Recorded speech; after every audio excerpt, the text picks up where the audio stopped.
Bom dia, gente. Olha eu aqui de novo. Muito bom ter esse tempo com vocês. É sempre um prazer rever amigos, receber essa comunidade crescendo, vibrante, alegre, cheia de energia. Isso é sempre renovador para o nosso coração. A gente acompanha vocês de longe, a gente está lá no refúgio e a gente namora vocês. E eu tenho certeza que muita gente olha para a gente lá e ora e abençoa e coopera. Ontem nós tivemos a conferência em Leb. Ano passado foi aqui no Teatro Manauara com essa equipe de vocês ajudando a gente.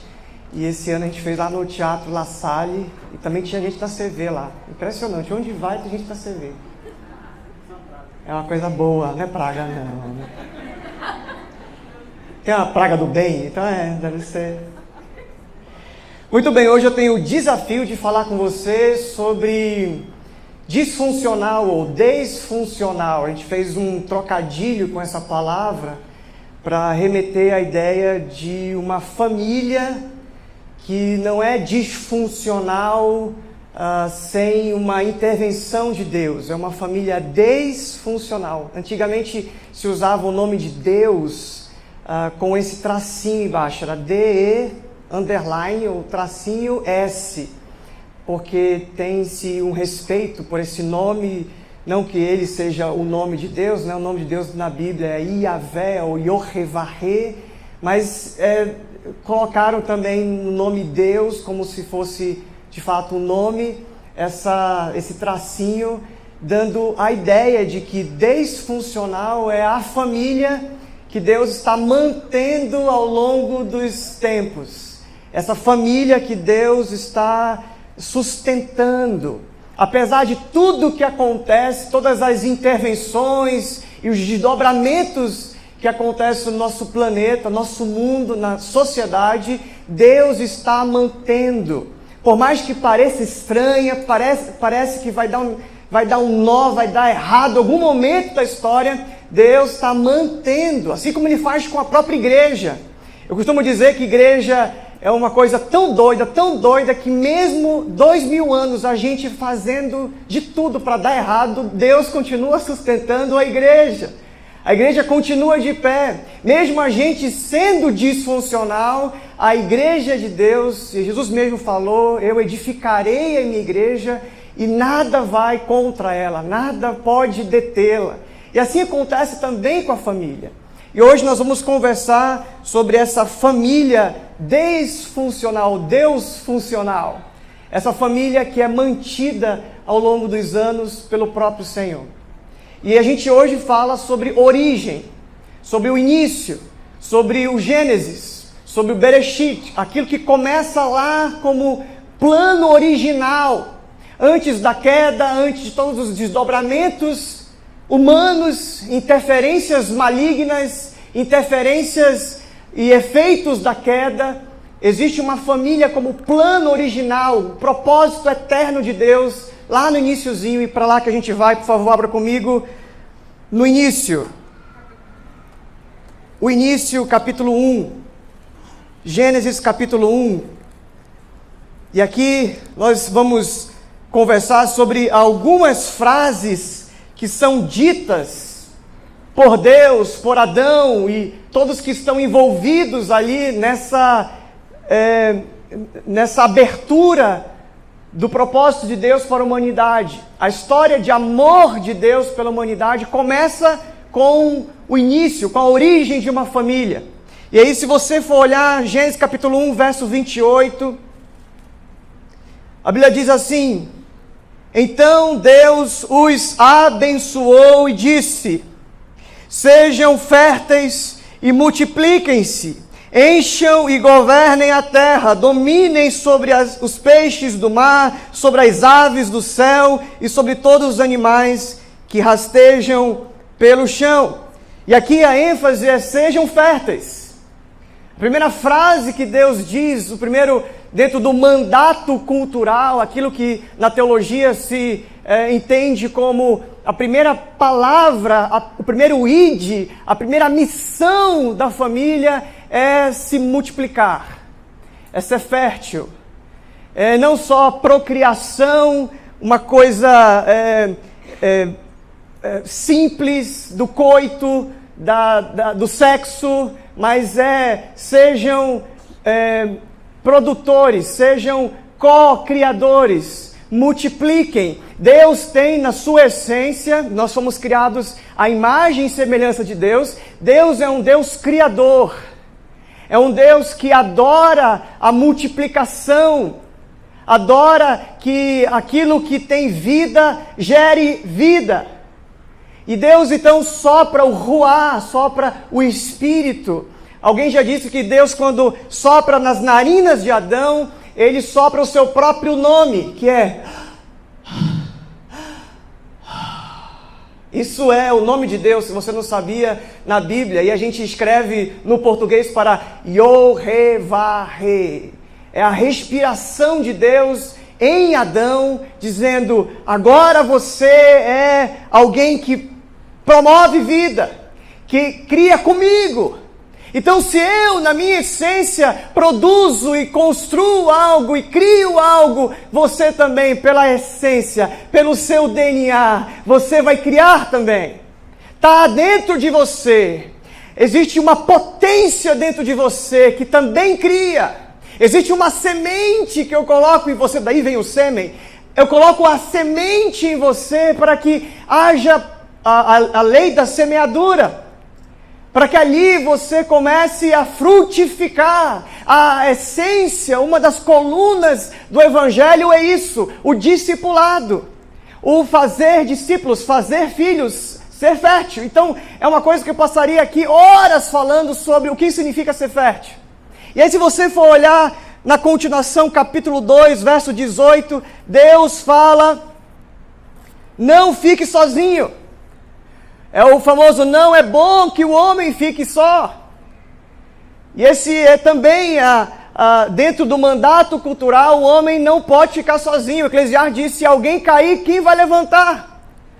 Então é bom que tenha alguém do lado. Vou fazer uma auxiliadora que lhe seja idônea. Essa ideia de que a mulher tem uma submissão, que a missão é do homem, e que ela tem uma missão inferior ou abaixo do homem, isso é um erro teológico, é não saber o que Deus estava dizendo.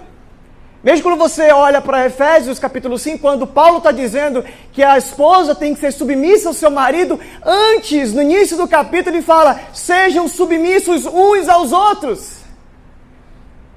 E aí a gente olha para o iniciozinho, para o Gênesis, a gente entende tudo. Deus está falando para Adão e para Eva: não fiquem sozinhos, se completem, cuidem, acolham. A palavra de Deus diz em Colossenses, Paulo dizendo: assim como Cristo nos acolheu, acolham uns aos outros. Então há o acolhimento, há um abraço, há não só uma multiplicação, mas um cuidado. Não é para ter filho e largar no mundo, é para ter filho e cuidar e trazer para perto. É para não ficar sozinho.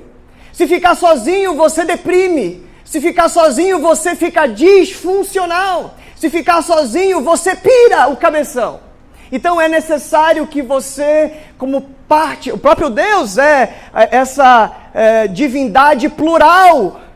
Quando a Bíblia diz Bereshit bara Elohim, a primeira frase do Gênesis, ele fala: no princípio Deus, ou deuses, né? A tradução de Elohim é deuses, mas não é deuses, vários deuses. É um Deus que tem uma pluralidade magéstica, como sendo alguém, como uma comunidade.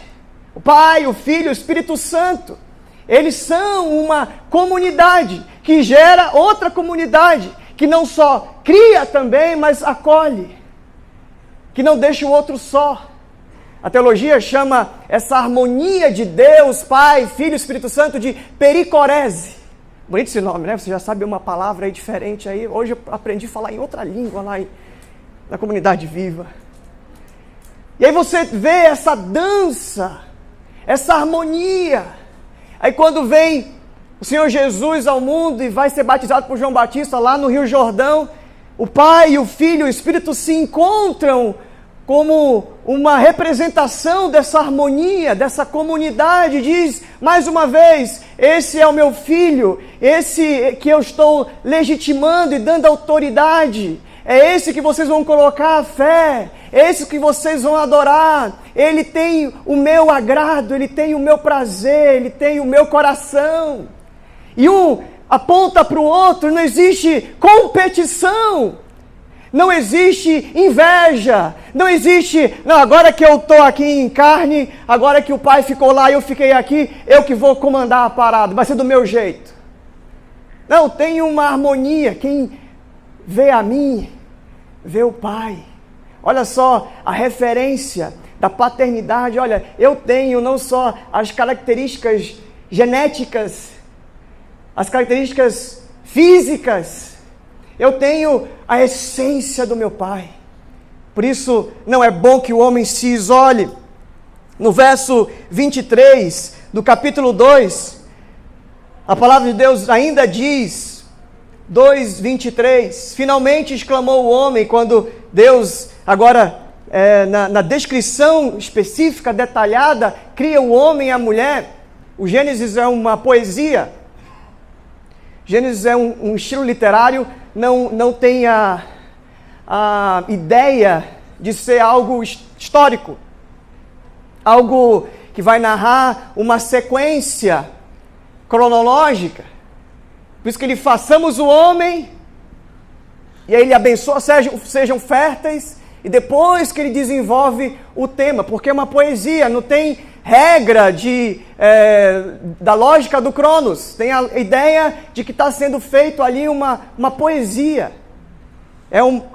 O estilo literário que se chama o Gênesis é mitológico, não de mito de mentira, mas mito de estilo literário. E quando Deus fala para Adão e Eva que eles sejam férteis, depois, na lógica, parece vir depois o homem olhando para a mulher, mas tudo está acontecendo ao mesmo tempo. E aí ele olha para Eva e diz o verso 23, essa é osso dos meus ossos, carne da minha carne. Olha só, a primeira cantada que um homem deu numa mulher. Essa coisa parece que não é romântico, mas é, gente. Se você for olhar para a profundidade disso, ele está dizendo, uau, ela é como a mim. Ela me corresponde. É o princípio da idoneidade. Ela é incrível. Uau! Ela tem características, ela tem sentimentos, ela tem uma beleza, e isso me corresponde, isso é familiar. Existe algo no outro que ele não chama de outro. Esse negócio de chamar o outro de outro é a gente que fez. Jesus nunca chama o outro de outro, ele chama o outro de próximo, o igual a mim que está do meu lado. Não é aquele que é diferente de mim na sua essência. É igual, sou eu. Olha, um olhando para o outro, né? A Eva olhando para o Adão e o Adão olhando para Eva, assim, uau! Nós somos feitos um para o outro. Osso do meu osso, ou no plural, né? Dos meus ossos e carne da minha carne. Há uma declaração muito mais profunda. A gente que é do século 20, 21, olha para isso e diz, nossa, que ogro, que bruto, né? Mas há uma poesia nisso, há uma beleza nisso. E quando você olha mais para frente, verso 24, na sequência, por isso o homem deixará pai e mãe. Isso aqui é Moisés escrevendo, né? O Gênesis é escrito por Moisés. Por isso o homem deixará pai e mãe e se unirá à sua mulher, e os dois se tornarão uma só carne. Outra palavra sobre família. Antes do casamento ser uma união, ele é uma separação. Deixará o homem pai e mãe. Mãe, obrigado, reverência, gratidão. Pai, obrigado, reverência. Por isso que eu acho que o casamento deveria ser celebrado pelo pai, pela mãe, não pelo pastor. Gente, seria uma revolução se daqui para frente os cristãos entendessem isso e começassem a não terceirizar a bênção para o casamento a partir de um pastor que, por mais amigo que seja, por mais querido que seja, ele não trabalhou, ele não discipulou, ele não teve o peso na interferência. Aquilo que foi passado, aquilo que foi impregnado na criação. É que o lance é que poucos pais e poucas mães têm essa autoridade de bater no peito assim, eu que discipulei meu filho.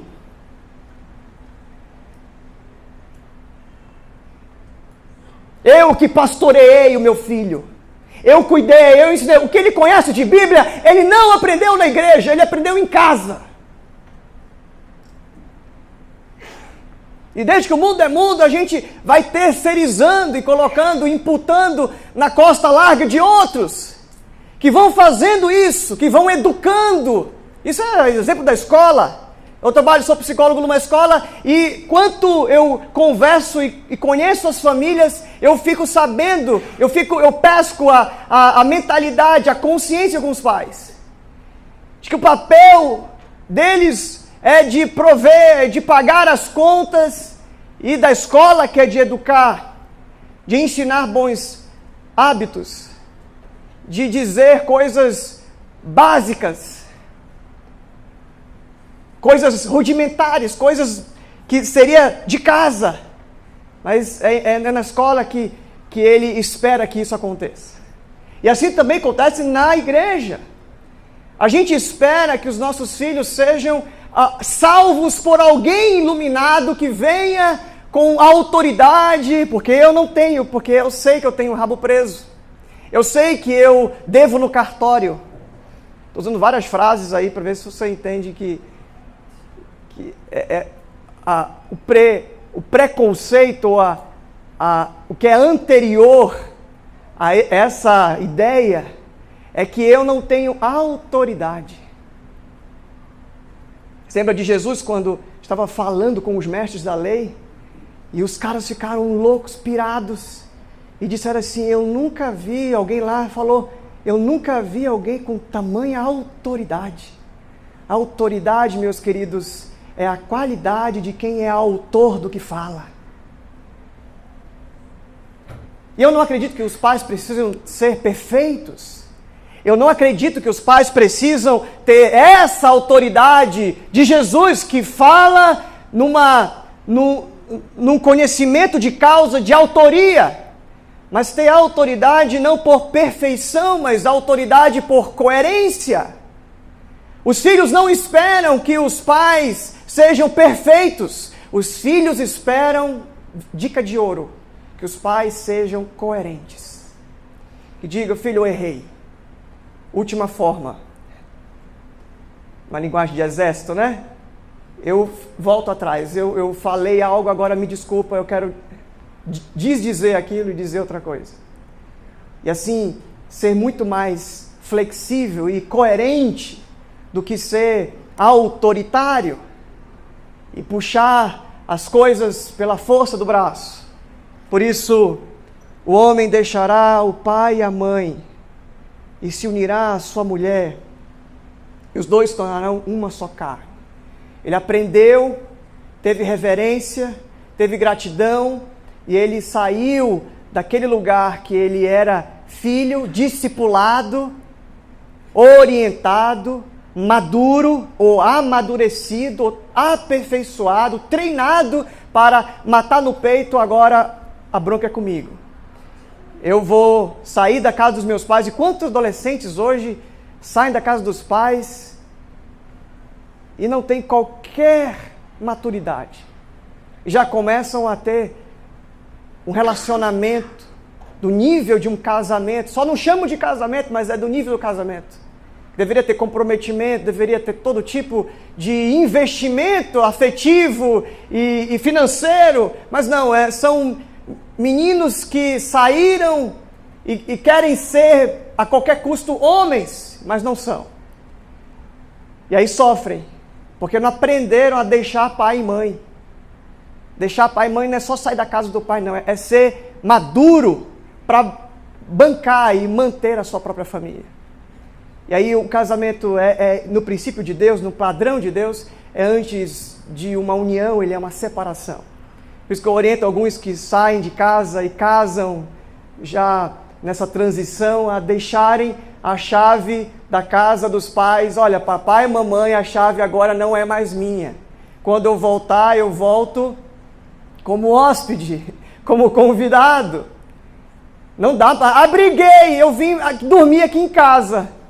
Não, você vai tocar a campainha e eu não vou abrir, você vai voltar para sua mulher. Porque tem que aprender, o casamento é deixar pai e mãe e se unir, e segurar a onda. Vai ficar angustiado, vai ficar em crise, vai boar, mas vai continuar lá para aguentar o rojão.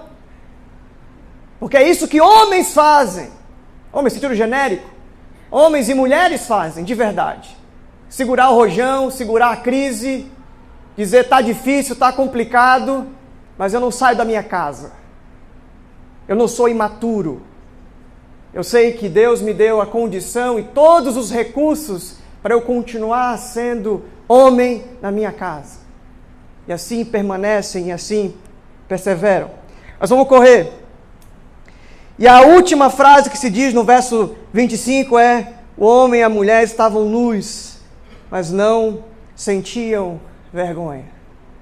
Família no padrão de Deus, a família que funcionava era a família que não tinha vergonha. Não falo simplesmente da nudez, mas que eles se enxergavam pela transparência, pelo que se era, sem maldade, sem trave nos olhos. Se enxergavam sem projeção. Olhava para o outro sem ver fantasmas atrás do outro. Olhava para o outro sem ter vestígios de traumas recorrentes ao longo da sua história. E que agora aquele que está na sua frente não está trazendo os fantasmas do seu passado, mas ele é único, ele está ali. E eu poderia também passar horas falando sobre essa frase. Vamos fazer de repente uma série, né, chamada Nudez. Aí vai lotar isso aqui, vai bombar, o pessoal vai ter que fazer 2 encontros. Até que então, depois desse padrão que foi, perceba que é um padrão dito por Deus, por Adão. E aí se você entende que Eva também olhou para Adão e disse a fala dela, numa grande ópera. Até que nessa construção existe a queda. Capítulo 3 de Gênesis, existe a queda. E tudo involui porque estava numa crescente. Vocês vão se multiplicar, vocês vão acolher, vocês vão cuidar um do outro, vocês vão aprender a transicionar, a ter maturidade, vocês estão no caminho. Até que nesse momento, Adão e Eva se perdem do propósito, do padrão, da origem. E toda a criação sofre os efeitos da queda ainda hoje. Ainda hoje existem desdobramentos, desdobramento. Até hoje existem desdobramentos dessa queda. E toda a criação, desde os espinhos que nascem, como metáfora, como ilustração daquilo que estava acontecendo, a convulsão de todo um planeta, de todo um ecossistema que estava em involução, estava se degradando, morrendo, estava encolhendo. Todo o universo estava gemendo agora. E agora a mulher, o homem, toda a criação são atravessados pela queda. E aí acontece os desdobramentos relacionais, sexuais e de todas as ordens. Você vê que Caim e Abel já olhou para o olho assim, isso aqui é diferente de mim. Esse aqui tem uma adoração, esse aqui tem um jeito de cultuar a Deus. O primeiro mártir da igreja foi o Abel. Você parou para pensar nisso? Cultuou diferente de mim, pensou diferente de mim, eu excluo, não é do Facebook não, excluo você do planeta Terra. O negócio, olha o tamanho. E de Caim e Abel até hoje a gente só evoluiu em tecnologia. Concorda comigo ou não? Ainda continuamos assim, olhando para o outro como outro. Olhando para o outro, querendo excluir o outro, eliminar o outro, aniquilar o outro. Somos inimigos, efeito da queda. E a família que Deus tinha pensado que era multiplicação, agora é o quê? Subtração. O propósito vira a cabeça e agora todos sofrem os efeitos da queda. O homem que deixaria pai e mãe se uniria à sua mulher e os dois se tornariam uma só carne, numa pericorese, numa dança, numa harmonia, numa comunidade. Eles, por causa da dureza do coração, se separam. Moisés da carta, Jesus fala isso, né? Por causa da dureza do seu coração. Disse John Stott que o coração do problema do homem é o coração do homem. O cerne, o eixo, o núcleo central do problema do homem é o coração do próprio homem. Que agora é duro, é inflexível, é soberbo, é arrogante. A Bíblia diz, a soberba precede a ruína. E por isso que a família vai desmoronando. Como Jesus disse em Mateus capítulo 7, vem tempestade para duas realidades. Para quem está na areia e quem está na rocha. Mas quem está na areia é grande a sua queda. Porque não tem fundamento, está na superfície. Eu converso com famílias, semana passada eu recebi um casal para atendimento e eles não tinham nada do Evangelho. Nada, sabe o que é nada? Sabe como se eles nascessem assim no vácuo? Chegaram agora no planeta Terra, dois alienígenas, um para o outro e um para si mesmo. Um para si mesmo. Vocês entenderam? Isso aí que é. E aí eu disse, então, porque trazendo parâmetros, né?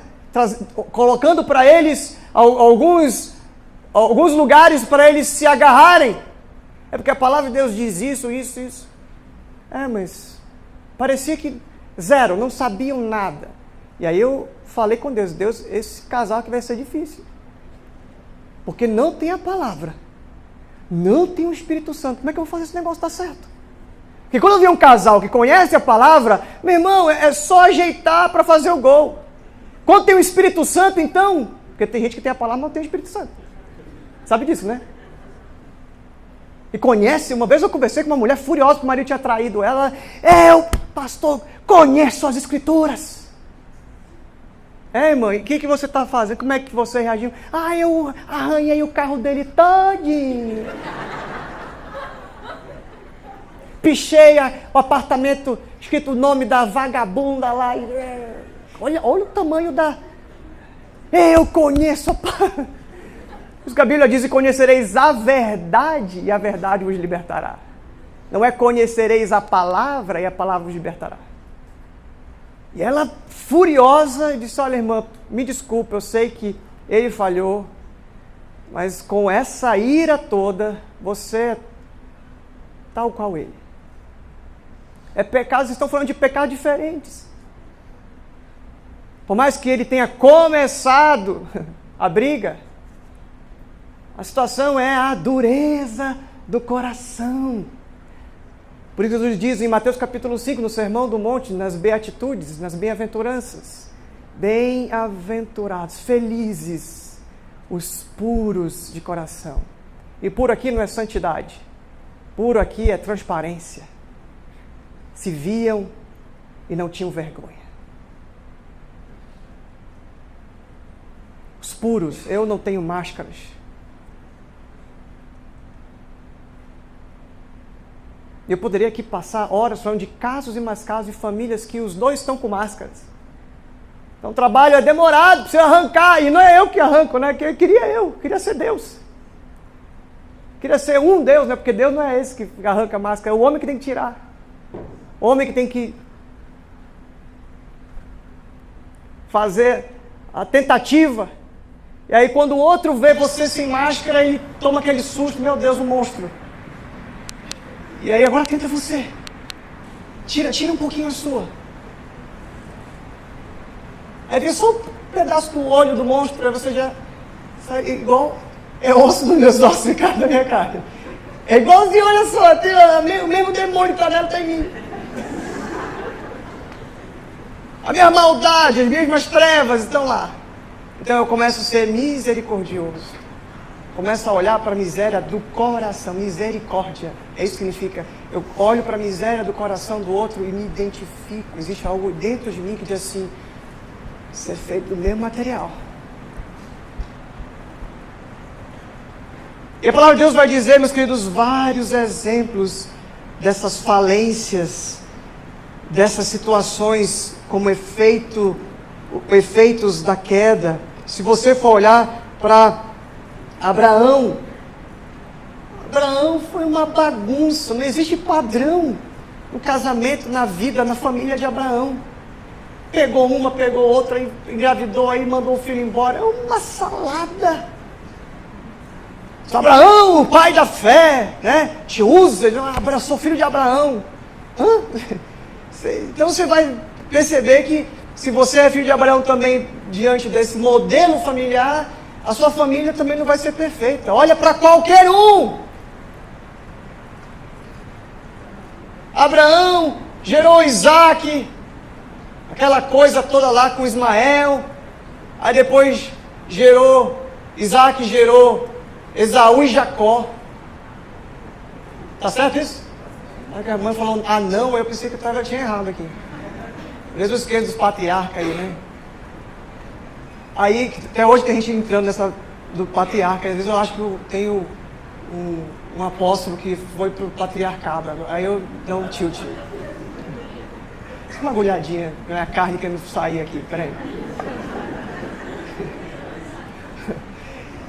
E aí o Jacó o Esaú e o Jacó, os dois não se suportam. O pai prefere um e pretere o outro.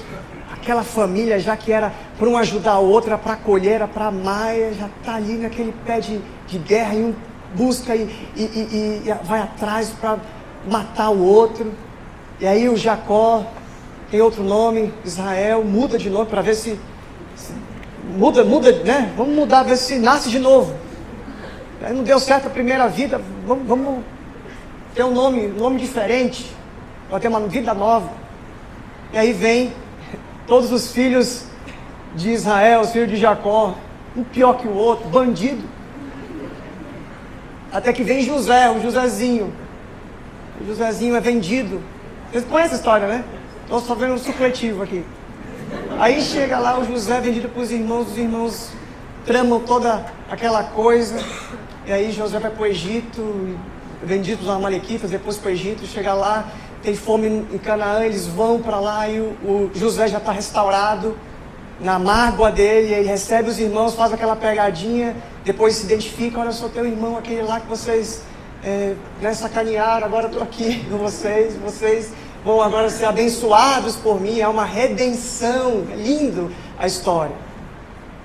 E aí depois dessa família bagunçada, você vai olhar para a Escritura, você vai ver Davi.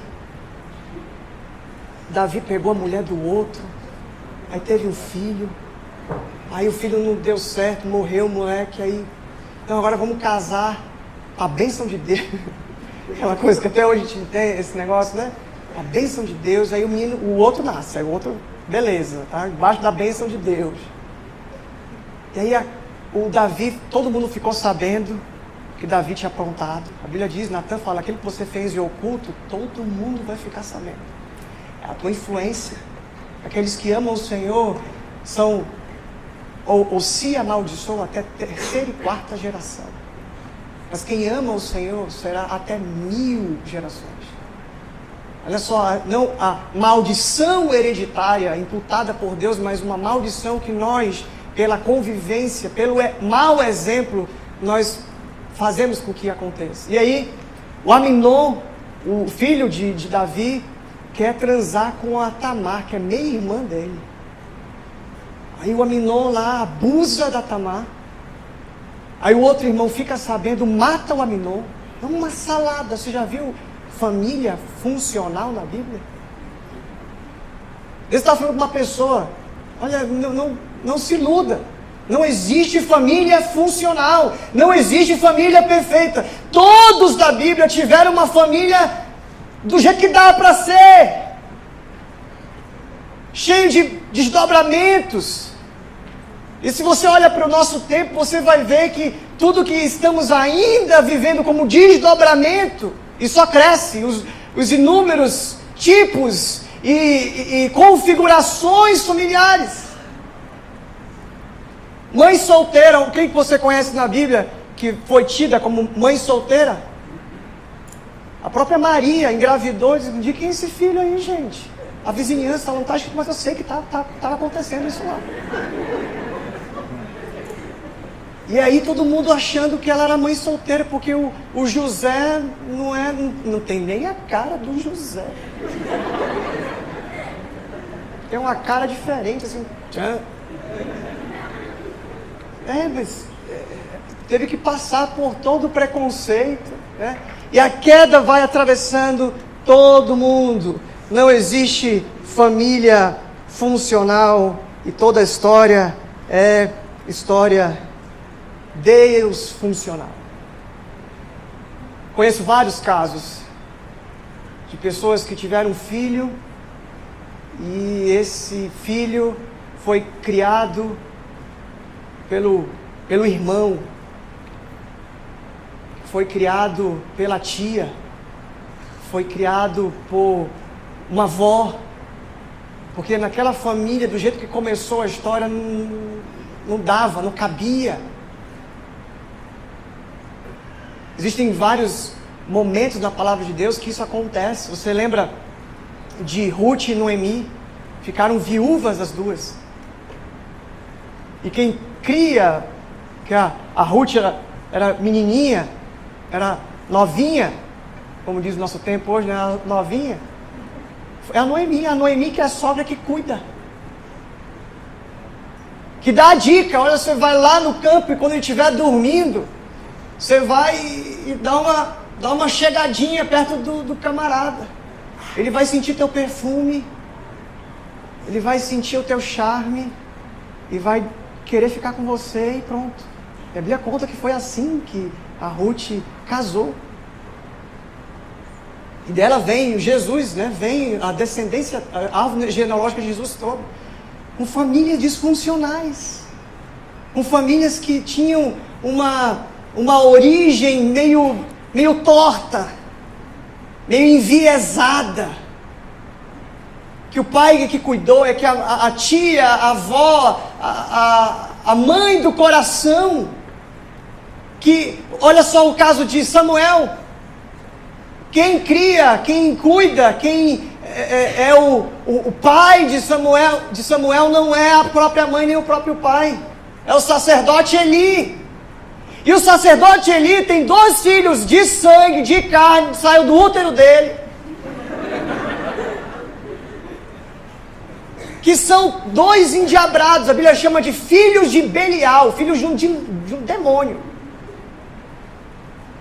E aí o Samuelzinho trincando com Deus, menino bênção, e os filhos do Eli, do sacerdote Eli, do homem da religião Eli, tem filhos completamente desequilibrados, sem exemplo, sem repreensão. A exortação que o Eli recebe, olha, os teus filhos não estão sendo repreendidos. Você vê eles lá fazendo algumas coisas erradas, comendo a carne e também pegando as mulheres. E você não faz nada, Eli. Então as famílias da Bíblia, um dia desse eu estava falando isso numa igreja e um jovem comentou no Facebook, o pastor Jonatas disse que na Bíblia não existe padrão de família. Sabe aquele cara que estava na mensagem aí, foi no banheiro? não ouviu a minha construção, aí voltou e disse, não existe padrão bíblico de família. Aí disse, olha, tá vendo, herege? Se você olhar para a Bíblia toda, de capa a capa, você vai ver famílias disfuncionais. E aí, meus queridos, eu preciso chegar nesse ponto, porque é o que faz todo sentido. Depois de tudo que acontece com as famílias disfuncionais da Bíblia, vem João capítulo 19. Eu quero que você vá para lá, porque eu pretendo terminar em mais 15 minutos. Vocês me aguentam mais 15 minutos? João capítulo 19. A gente esquece de algumas coisas que Jesus disse na cruz.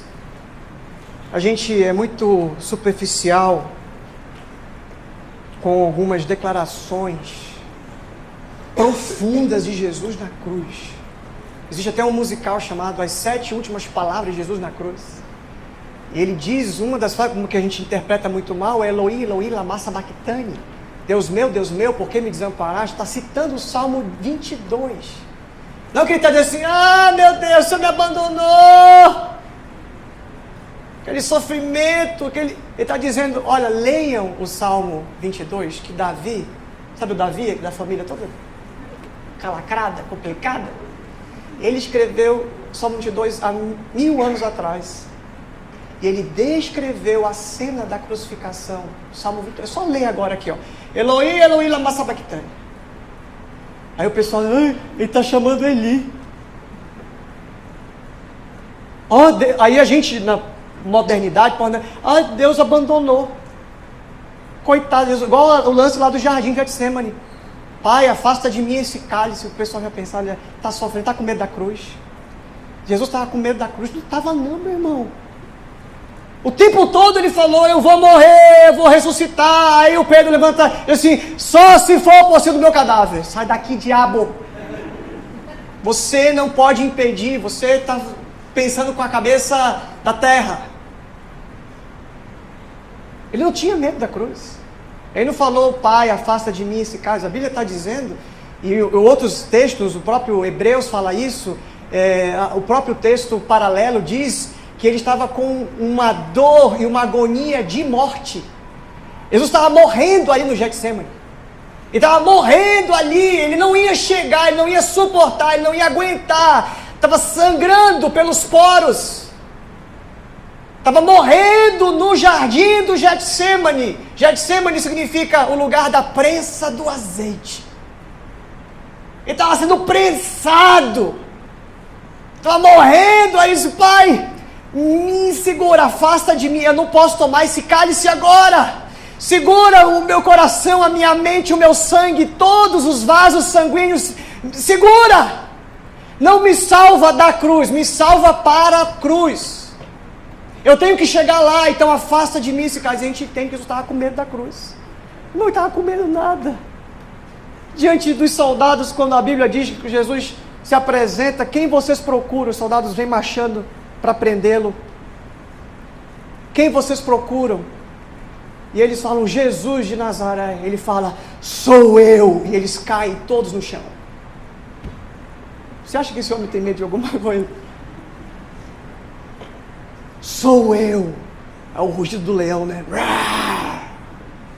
C.S. Lewis, que Deus o tenha. Crônica de Nárnia. Aslan. E aí os caras caem no chão e o pessoal diz que ele estava com medo da cruz, estava com medo da morte. Não, meu irmão. Ele estava sabendo o que estava acontecendo, porque ele sabia que Deus iria ressuscitá-lo. A mesma fé que estava em Abraão. Lembra de Abraão? Filho todo complicado, a família. Pegou a outra, a Agar, né?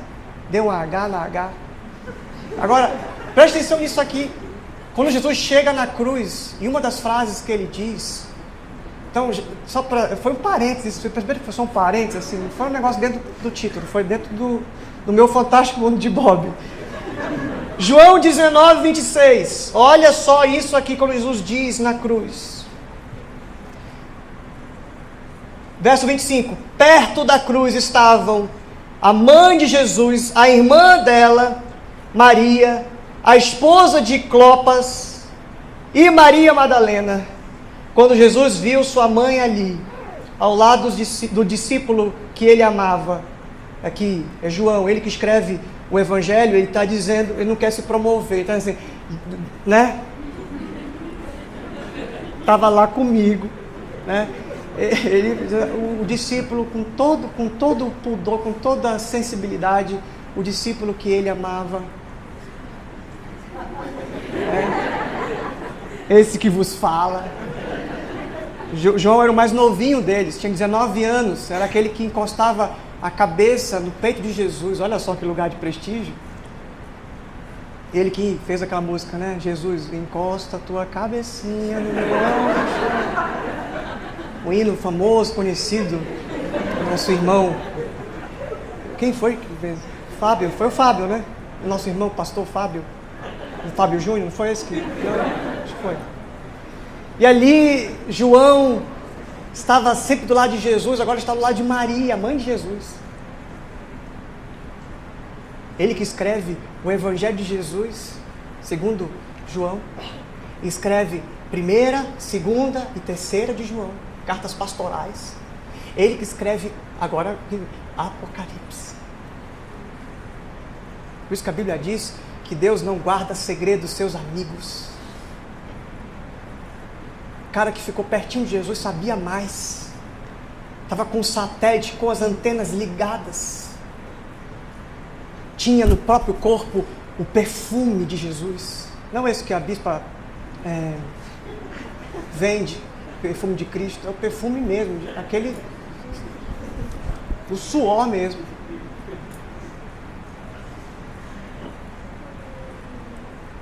João, do lado de Maria, olha só o que acontece aqui. Quando Jesus viu ali sua mãe ao lado do discípulo a quem ele amava, disse-lhe, olha isso aqui. Aqui, meus irmãos, a queda redimida. A família que teve origem no Éden é redimida no Calvário. Olha isso aqui. Quando Jesus viu sua mãe ali, ao lado do discípulo a quem ele amava, disse-lhe, mulher, este é seu filho. E ao discípulo disse, esta é sua mãe. Daquele momento em diante, o discípulo a recebeu em sua casa. Eu acho incrível, meus irmãos, como acontece a redenção da família, uma nova origem para a família. Não é mais a família do Éden, mas a família do Calvário, a família da cruz. Não existe mais um culto ao DNA. Não importa de quem você é filho. Agora, por causa de Jesus, você pode ser mãe de quem você não gerou. Você pode ser filho e cuidar e dar suporte para aquela que não é a sua mãe biológica. Olha isso aqui. Abre-se, junto com os braços de Jesus, a nova origem, a nova abrangência da família de sangue, do sangue de Jesus. Jesus olha e imagina ele com as mãos presas, ele olha, mulher. Se ele fosse manauara,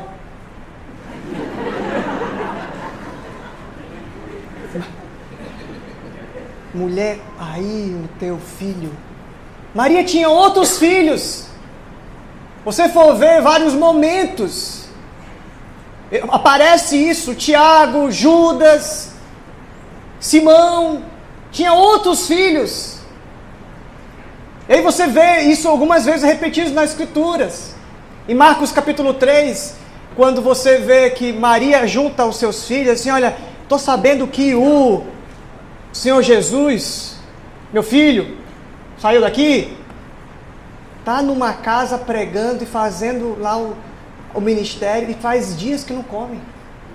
A Bíblia diz que ela falou assim, olha, vamos lá porque ele está fora de si e vamos pegá-lo à força. Aí ela vai com os filhos, vem todo mundo comigo aqui, seja homem, vem aqui. Chega lá, a multidão está ao redor da casa. Aí, manda dizer lá que a mãe dele está aqui. Maria já tinha levado algumas, né? Maria, olha, acabou o vinho aí, Jesus, vamos. Olha, mamãe, reverência, gratidão, mãe. Não confunda as coisas. Existe uma prestação de contas aqui, ó. E aí a Maria chega lá, mande buscar Jesus. Aí o pessoal vai lá, Jesus, tua mãe e teus irmãos estão aí, tuas irmãs. Jesus olha para cada um que estava ali, olho no olho, e diz assim: quem é a minha mãe e os meus irmãos e as minhas irmãs? Senão esses que estão aqui, que fazem a vontade do meu Pai. Jesus não está desrespeitando a mãe dele, ou não tendo nenhuma gratidão pela família do núcleo, mas ele não tem idolatria do sangue, do DNA. Ele não tem idolatria de uma família. Ele tem a consciência libertadora, e é isso que eu quero fazer hoje à noite, que o Evangelho nos traz. Que a mãe e os irmãos e a sua família é uma família conquistada na cruz. Que tem pessoas que são acolhidas por você com muito amor, com muita alegria, independente se é seu sangue ou não.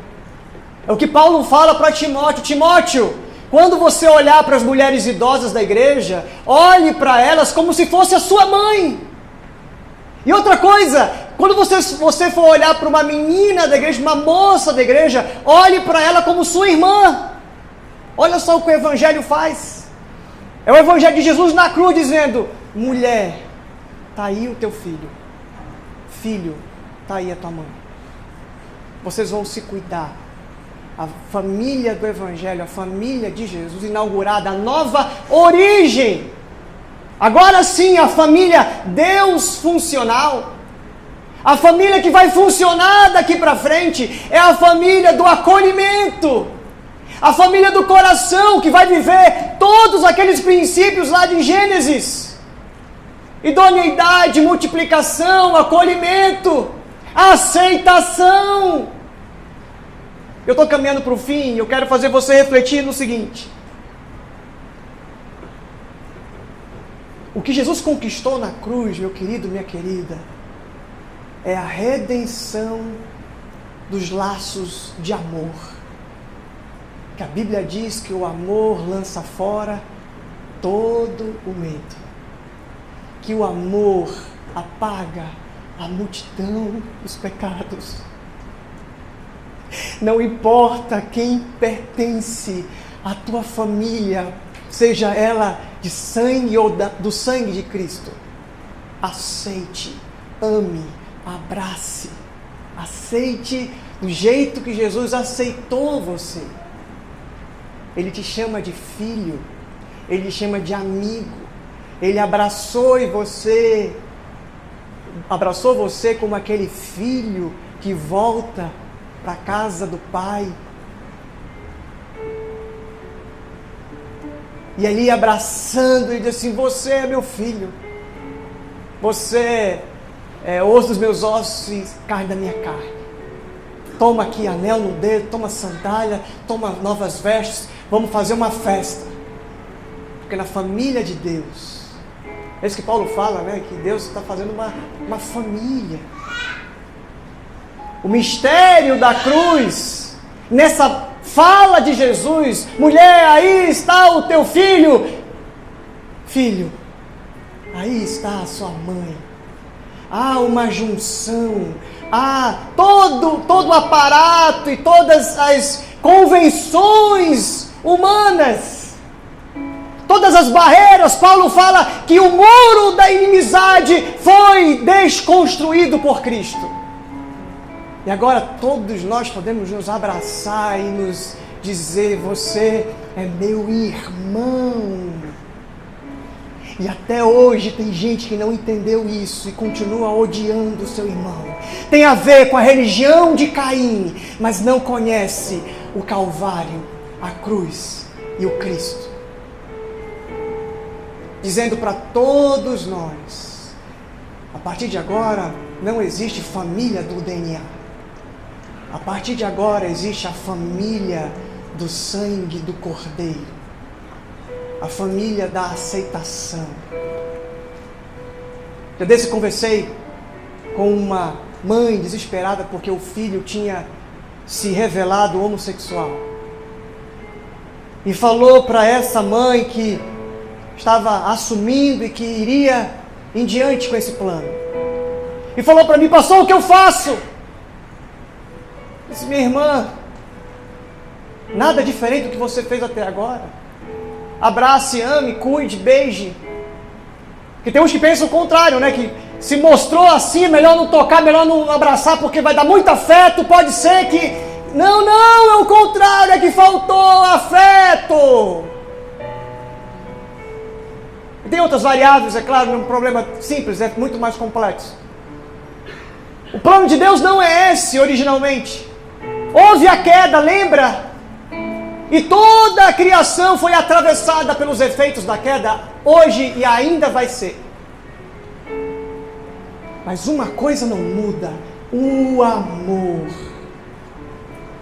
De agora em diante, continua a fé, a esperança e o amor. E desses três, o maior, o que vai continuar é o amor. O que eu faço, pastor? Minha querida, abrace, ame. Diga que você acha. Fala do seu padrão, fala o que a Bíblia ensina, diz o que é o padrão de Deus e deixa Ele com Deus. Você não é soberana, você não é o Espírito Santo. A Bíblia diz, meus queridos, isso é poderoso em Malaquias, capítulo 6. E geralmente a gente só se lembra de Malaquias 3:10, ou Malaquias 4, eu acho. Malaquias 4:6, eu acho, diz assim: e Ele converterá os corações dos pais aos filhos e dos filhos aos pais. É por amor, é por aceitação. O padrão da cruz é olhar para o outro e ver que existe uma grande família. Existe a aceitação, acolhimento, respeito. Ame, ame, ame, ame deliberadamente. Pode discordar 100%, mas também tem que amar 100%. Na cruz do Calvário, Jesus deu uma nova origem para a igreja, para a família, para tudo que você entende. Na cruz do Calvário, Jesus disse: vocês vão se olhar e vão se aceitar e vão viver numa dimensão que ninguém já viveu. Até aqui na história, com todas as famílias disfuncionais que tentaram, que tinham projetos, e aí não deu certo. Houve divórcio por causa de dureza de coração, houve traição, houve libido e sexo e outros tipos de cobiça para outros interesses, para outros lados, para outras direções. Desdobramento da queda. Mas Jesus na cruz disse: se olhem e se cuidem. Não importa se você é discípulo, se você é a minha mãe. Agora, isso não existe mais. Não existe mulher, homem, judeu, grego, livre, escravo. Agora todos são um em Cristo. Todos vão se aceitar e se acolher, vão se exortar, vão se corrigir, vão se admoestar, mas vão fazer tudo isso em amor. Se não for em amor, não vai.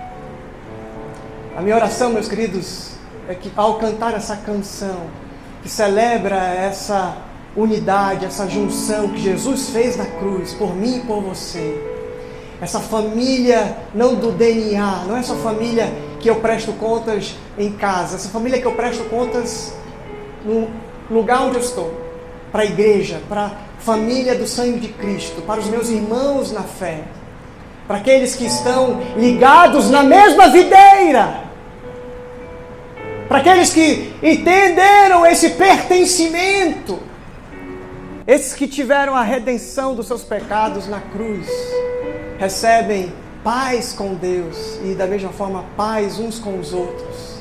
E agora não matamos uns aos outros, nós acolhemos, amamos, cuidamos. Já desse uma irmã falou para mim assim: pastor, eu queria conhecer o meu pai, e eu fui atrás dele, fiz porque minha mãe me falasse onde ele estava. Eu cheguei lá, me apresentei para ele, falei: olha, eu sou sua filha. Depois de 20 anos que o cara não sabia nem que tinha essa filha, olha, eu sou sua filha. Ele não só rejeitou, não só não me olhou como filha, como deu em cima de mim. Família disfuncional. O homem não tem paternidade. Esse especificamente, né? Não tem paternidade. Não foi gerado isso nele. Ele não se permitiu. Se é pai de outros, não sei, mas para essa...